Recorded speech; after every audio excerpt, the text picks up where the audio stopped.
శ్రీ సమ్మక్క సారక్క జ్యోతిషాలయం మీ ప్రతి ఒక్క సమస్యకి పరిష్కారం చెప్పబడును. అన్ని విషయాలు ఫోన్లో స్వయంగా చెప్పబడును. మీరు ఎక్కడెక్కడో జ్యోతిష్యం చెప్పించుకొని అది నెరవేరలేదని బాధపడుతున్నారా? మన నుదిటి రాతను రాసే పైన ఉన్న ఆ బ్రహ్మదేవుడైతే మనకు ఉన్న ఎన్నో సమస్యలకు మరియు కష్టాలకు తరిమికొట్టగల శక్తి ఈ గురువు గారికి కలదు. రండి, నమ్మకంతో చెప్పించుకొని ఆయురారోగ్యాలతో వర్ధిల్లండి. స్త్రీ పురుష వశీకరణ చేయబడును. స్త్రీ పురుషులకు ఎటువంటి సమస్యలున్నా 100% పరిష్కారం చూపబడును. గురువుగారు సంజీవ్ రాజు గారు. Phone number 9502639029. ఈ రోజున రాత్రిలోపు ఒక పెద్ద మనిషితో పెద్ద గొడవే జరుగుతుంది. ఏమిటి ఆ గొడవ? ఏమిటి ఆ అనుకోని పరిస్థితి? కుంభరాశి జాతకులకు ఏం జరగబోతుంది? తదితర అన్ని వివరాలు వీడియోలో చూసి తెలుసుకుందామండి.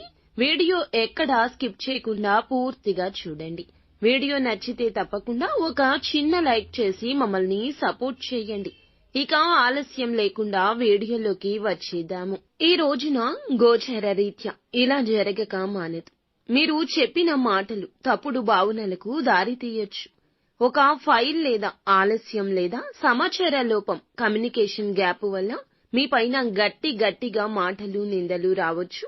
మీ యొక్క బాస్ మీ మాటలకు మీరు మౌనంగా ఉండలేని పరిస్థితి కానీ, మాట్లాడితే పరిస్థితి అదుపు తప్పేలా కానీ ఉండొచ్చు. ఇక హఠాత్తుగా ఇంట్లో పెద్దవారితో అభిప్రాయ భేదాలు కూడా రావచ్చు. పాత విషయాన్ని తీసుకొచ్చి ఒక పెద్ద మనిషి మీ మీద అసంతృప్తిని వ్యక్తం చేయొచ్చు.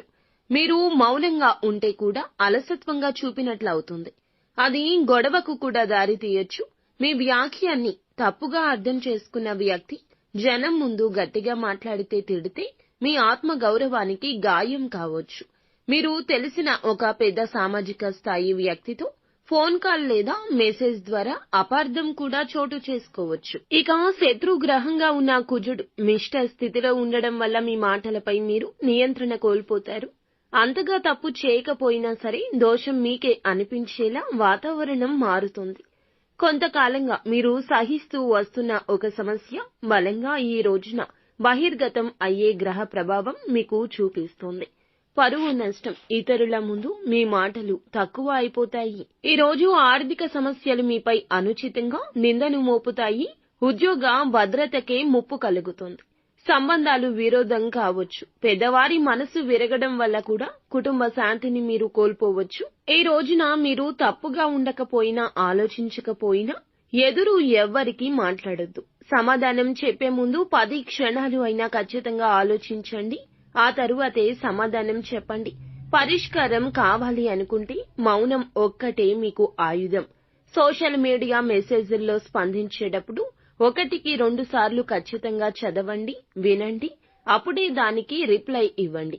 ఈ రోజున మీరు గోమాతకు ఏదైనా ఆహారాన్ని పెట్టండి. గోమాత సేవలో తరించండి. ఇది శత్రువుని శాంతింపచేస్తోంది. అలాగే ఓం సం శనైశ్వరాయ నమః అనే ఈ మంత్రాన్ని ఈ రోజు 27 సార్లు జపించుకోండి. రాత్రి సమయంలో శివుని పటం వద్ద నెయ్యి దీపాన్ని వెలిగించండి. పరమశివునితో ఈ రోజున మీ కష్టాలు చెప్పుకోండి. అంతా మంచి